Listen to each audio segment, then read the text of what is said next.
你揀信咩？160個平方，只要108個，而且咁靚嘅景觀，冇任何遮擋，真係啲風都吹到發聲啊！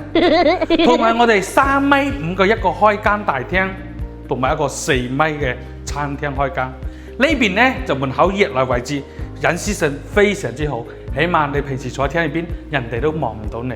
而且個廳嘅話真係夠寬樂，160平方做到咗4房3衛，其中仲有一個雜物間，可以擺埋屋企啲行李箱或者小朋友啲雜物玩具之類咁嘅。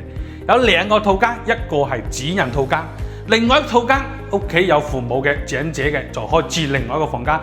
夫妻就住埋另外一個主人房套間，隱私性生活非常之惬意。如果大家有興趣嘅，歡迎喺評論區留言，我帶你實地睇樓。多謝。